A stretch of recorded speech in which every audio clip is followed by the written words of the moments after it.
Now, Peter, I don't know.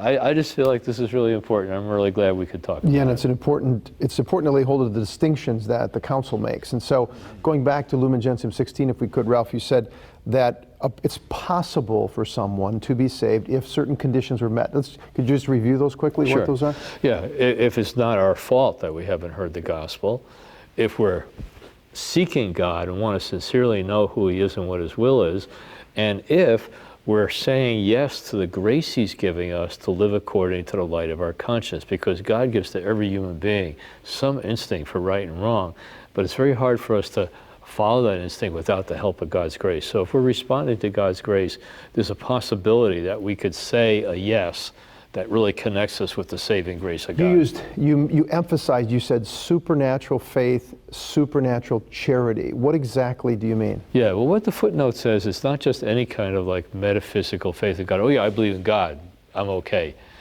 There has to be some kind of transaction that happens.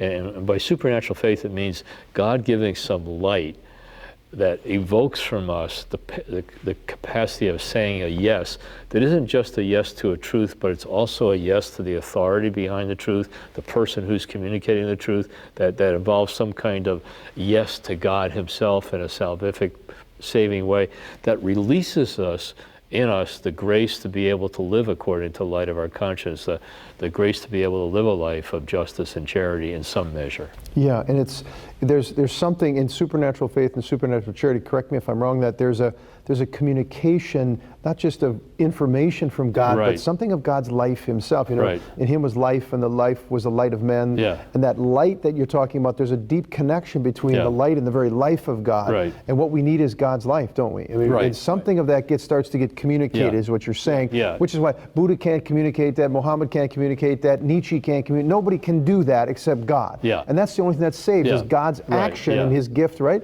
Yeah, Of giving. right, Okay. and that brings us into contact with Christ and the church, even though we don't have an explicit knowledge of that yet. Okay. When we love somebody, we want their best. We will their good. What is the good that every heart longs for, everyone's made for? It's God Himself. Amen. It's God, the beauty of God, the majesty of God, the glory of God. Jesus said, I came that you would have life and have it to the full. Amen. You know, He said, I've come to give you joy, fullness of joy. He has something. So to withhold that from people, that's just not love. I mean, you either don't know the Lord or you're not loving in order to not communicate something Yeah. like that because of all that He wants to give us. Yeah. All I can say to that, Peter, is amen.